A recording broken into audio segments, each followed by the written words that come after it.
Ciao tribù del bosco, come possiamo riutilizzare i tralci delle viti? Riciclo al massimo. Intanto che il babbo prosegue la potatura della vite, io mi prendo tutti i tralci e vedo come utilizzarli. I resti della potatura della vite ci possono essere veramente utili perché hanno queste caratteristiche importanti. Sono molto flessibili, guardate, si possono piegare senza romperli e sono anche piuttosto lunghi. Per il mio progetto ho bisogno anche di canne palustri, la Rundo Donax, eccone una. Altro materiale da riutilizzare per il mio progetto è questo qua, tutto estratto dall'acqua, anche in questo caso dal mio stagno. Sono i resti delle cannette e delle tife che crescono nell'acqua che in questo periodo sono secche. E adesso vi faccio vedere a cosa mi serve tutto questo. Questo è il bidone con il letto di crescita e depurazione dell'acqua dell'impianto acquaponico. Qui dentro crescono le piantine e io ho necessità di mantenere una temperatura il più possibile costante, cioè quando qui c'è molto sole rischia di salire la temperatura all'interno e quindi di danneggiare le radici. Quando fa freddo invece abbiamo un problema opposto, quindi anche in quel caso dobbiamo proteggere le radici. Quindi cosa meglio di questi materiali naturali per difenderci dal freddo? Intanto le Arundo Donax, le canne, mi sono servite per una prima base della struttura. Le ho piantate sul terreno intorno al mio cilindro. Ho fatto delle buchette piccoline, le ho messe sotto di qualche centimetro e poi ho compattato bene la terra alla base. Poi ho cominciato ad intrecciare i tralci della vite. Guardate. Prima di intrecciare i tralci li vado a ripulire bene, deve rimanere appunto bello pulito, anche perché altrimenti si intrecciano appunto l'uno con l'altro, guardate, e non si riesce a fare il lavoro come vogliamo, quindi vanno puliti bene. Intrecciare è semplice perché le canne sono abbastanza distanti l'una dall'altra, quindi io semplicemente faccio passare una volta all'interno e una volta all'esterno della canna il mio tralcio. Essendo abbastanza lungo, alla fine rimane fissato in questa posizione. Adesso vado qua all'interno tra un contenitore e l'altro. Poi quando il tralcio finisce e non riesce ad arrivare fino all'altra canna per rimanere bloccato, lo potete così, ecco, sottomettere, intrecciare con il resto del materiale. È tutto molto creativo, cioè ogni tralcio intrecciatelo come meglio potete per far sì che rimanga fisso. Guarda un po', guarda dentro, vedi, si è formata una specie di paniere che io posso riempire e adesso ci vado a mettere questo materiale là, questo materiale raccolto dal mio stagno perché era qualcosa che avevo assolutamente a disposizione proprio in questa stagione nelle condizioni giuste. Io riempio questa parte ulteriormente e ho uno bello strato di protezione. L'altro contenitore, proprio quello dei pesci, l'avevo già coibentato utilizzando il fieno. Questo lavoro l'avevo fatto in estate, proprio nel periodo in cui c'era grande abbondanza di fieno, quindi avevo utilizzato una tecnica diversa. Qui avevo acquistato una rete, ma devo dire che adesso che ho quest'altro metodo mi piace molto di più. Il fieno sarà un materiale che potrò utilizzare anche in questo caso. Quando avrò finito gli altri materiali mi servirà aggiungerlo, anche perché poi con il tempo tutto questo si compatta e bisogna sempre aggiungere nuovo materiale. Qui è un tralcio particolarmente lungo, con questo ci riesco a fare forse anche più di un giro. Vado, ok, una volta dentro, una volta fuori. Filippo, stai attento perché adesso ci passo sulla testa con il mio tralcio lungo. Vedi, ho fatto un giro e mezzo con il tralcio, però arrivata a questo punto non si può bloccare, ma si mette sotto l'altro. Ecco qua. Adesso inizio a riempire il mio spazio. Riempio questa prima parte e poi completo il cesto. Vado a mettere il mio materiale di lago, anche questo è piuttosto lungo, quindi cercherò di metterlo bene fino in fondo e poi farlo girare. Lo potete anche tagliare a seconda delle esigenze. Devo compattarlo il più possibile. Ci sono anche i pennacchi con tutti i semi della cannuccia, ci sono quelli delle tife, tutto materiale che va a riempire, no? Questo bel peluche.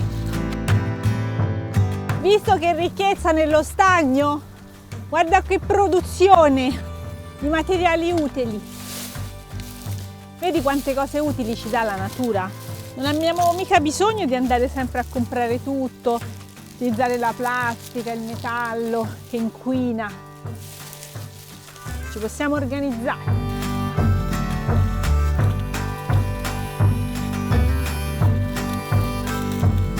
O queste qui, le mazze delle retifie, si possono anche utilizzare per fare il pane.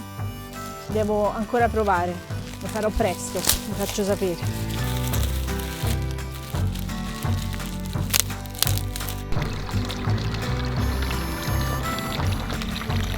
Sono molto soddisfatta del lavoro che sto facendo perché mi consente di ridurre al minimo il consumo di materiali tipo plastica o metallo che nella fase di produzione inquinano parecchio e anche nella fase di smaltimento, quindi meno ne abbiamo e meglio è. Questo impianto, quando verrà smaltito, questo sarà nutrimento per il terreno.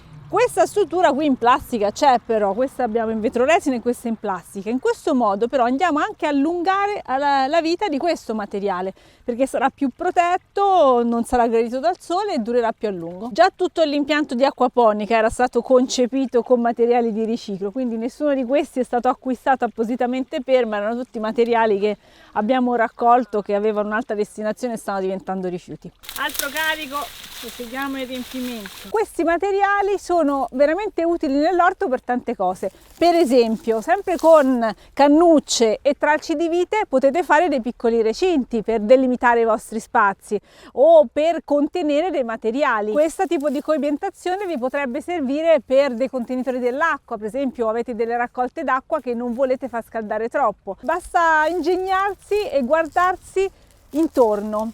Quello che abbiamo a disposizione molto probabilmente è quello che ci è utile in quel momento. Questa operazione di intreccio e poi riempimento la proseguo fino a raggiungere il limite del mio contenitore. Seguo due tralci, uno sta all'interno e all'esterno della canna. Proseguendo si incrociano perché intorno all'altra canna avranno la posizione opposta, chi stava all'interno sta all'esterno e viceversa.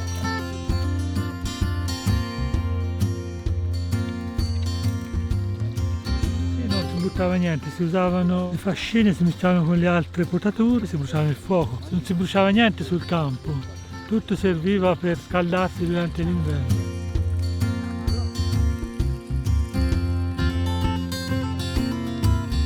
Il lavoro è quasi finito, lo perfezionerò nel tempo aggiungendo altro materiale e facendolo diventare anche parte proprio dell'impianto, quindi questo potrebbe diventare anche un luogo dove far poggiare le piantine che faccio crescere nell'impianto acquaponico. Sono veramente contenta di questo lavoro, ha richiesto un po' di pazienza, ma è stato molto divertente. Per chi sa fare cesti e cose del genere questo è uno spasso, ma anche per chi non lo sa fare è un buon modo per cominciare da qualcosa di molto semplice. Nel mio bosco non si fa niente per una sola ragione, ogni cosa ha più funzioni. Tra le funzioni di questa coibentazione c'è lo stoccaggio di un sacco di materia organica, quindi di anidride carbonica.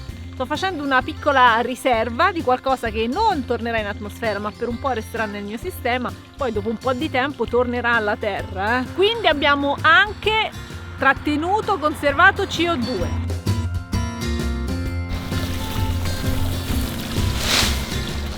Ha svuotato il lago. Presto potrò rimettere le piantine nuove in crescita qua dentro e quindi potranno uscire. Pensavo di mettere delle fragole, vediamo. Delle fragole, qui mi immagino le mie fragole che si appoggiano e crescono. Le viti sono state il materiale principale perché sono flessibili. Potete trovare altri materiali flessibili come per esempio i rami di salice. Qui ho utilizzato una canna, ma potevate utilizzare anche qualcosa diciamo di legno che avrebbe forse avuto anche una durata più lunga.